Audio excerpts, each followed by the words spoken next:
Okay, this is the second video on Alzheimer's disease. This is about the pharmacotherapy. Sadly, there is nothing which really modifies the course of Alzheimer's disease. But however, some of the medication can affect the symptoms to some extent. Initially, there was a bigger hype of these medications when they were developed in the 90s, early 90s, the last century. They were licensed for the treatment of Alzheimer's disease. And people were thinking that some people were improving it. However, this hasn't been shown, and it seems to be that there can be an improvement up to 2 years on the symptoms of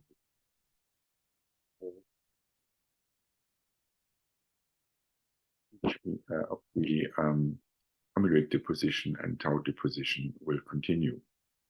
So acetylcholine is a neurotransmitter which has been found to be reduced in Alzheimer's disease. And the idea is that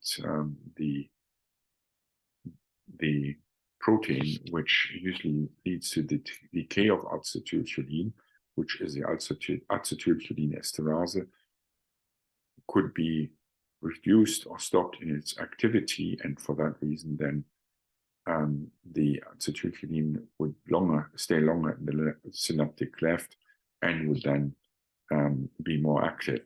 And to some extent this has been shown, and the medications, or 3 medications which have been marketed in Europe and have been licensed by the NHS are 3 acetylcholine esterase inhibitors.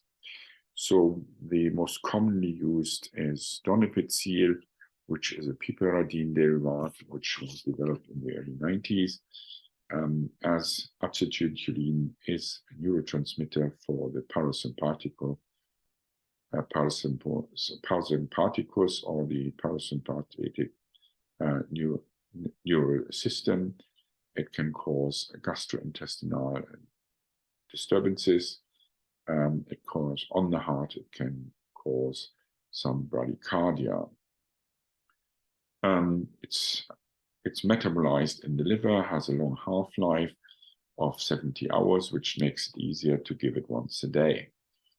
The good thing is that most of the efficacy is in the brain, and there's only limited efficacy in the heart and in the gastrointestinal system.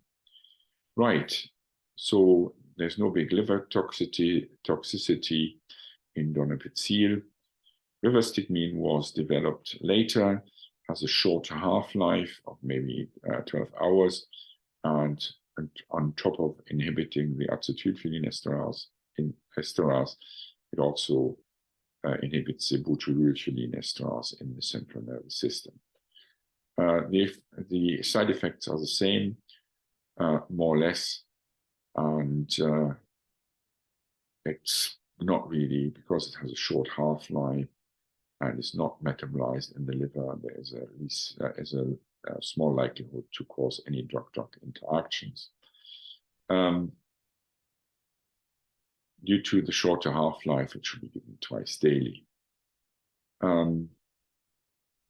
The third acetylcholine esterase inhibitor is galantamine, which also acts as a ligand at the nicotinergic acetylcholine receptors.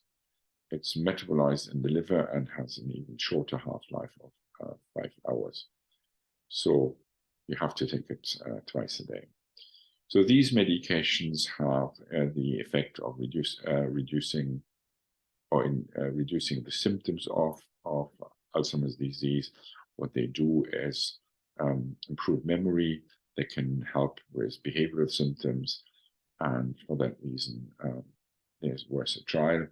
Usually, if they don't work properly after, let's say, 6 months, one would stop this medication.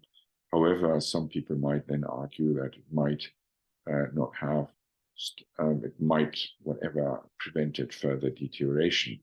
So that's something which is a bit of a critical discussion. But if people have positive effects, it's worth giving it for some time.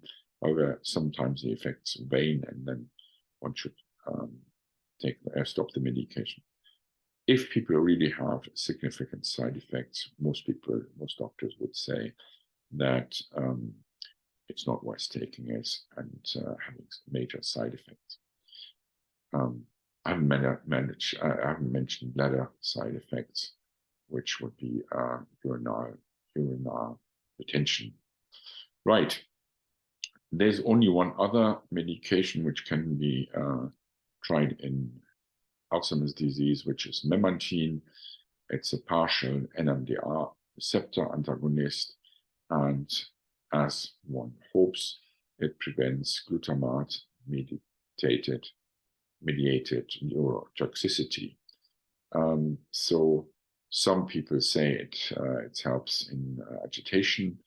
And coming back to agitation, we have a subtype of dementia, which is called dementia of Lewy body type. So instead of amyloid, there is a deposition of Lewy body in the brain. And these people very often have frontal temporal symptoms, which are aggression, agitation. And these sometimes respond to memantine or acetylcholine esterase inhibitors. So usually it's important to look at the side effects. It's also good to monitor the effect, check the cognitive impairment and the changes to cognitive impairment. And then these medications can be justified. In the future, or the hope previously was that there would be some medications which reduce the deposition of amyloid or the deposition of tau, or would affect the inflammation in the brain, or would change the insulin resistance. So there had been around 2000, there had been some hype about antibodies which would affect the deposition of the amyloid and would then lead to the reduction of amyloid in the brain. However, these antibodies against amyloid were absolutely toxic, and there were major inflammations in the brain caused by these medication, and which led to the stopping of this medication. Right. One of the things I'd like to mention is that in Alzheimer's disease, it doesn't stop from one day to the next. Usually it's a very slow process. So people usually develop mild cognitive impairment on the way from normal elderly cognition to Alzheimer's disease. And so mild cognitive impairment is usually when cognitive testing is slightly abnormal but doesn't fulfill the Alzheimer criteria. So we see this in the elderly population. However, only 10% per year of people who have mild cognitive impairment might progress to Alzheimer's dementia per year. And many will never develop dementia. So in this respect, it's very important to look at the cause of the disease before anti-dementia drugs are started. To summarize, I would like to say that acetylcholine esterase inhibitors and memantine are worth a trial in people who have early dementia and see whether they have an effect. If they don't work after half a year, or if there are side effects, one should stop them and should try maybe another type of anti-dementia drugs. So let's say if you tried acetylcholine esterase inhibitors, then memantine might be a second option. Right, that's more or less for today. I hope you enjoyed this little talk and learned something about it, Alzheimer's dementia and medication. And in case you want to continue listening to our talks, then don't hesitate to register or subscribe to our channel.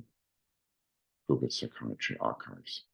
We also have a journal if you want to have a look at www.globalpsychiatry.co.uk. Thanks for your interest, and goodbye. See you soon.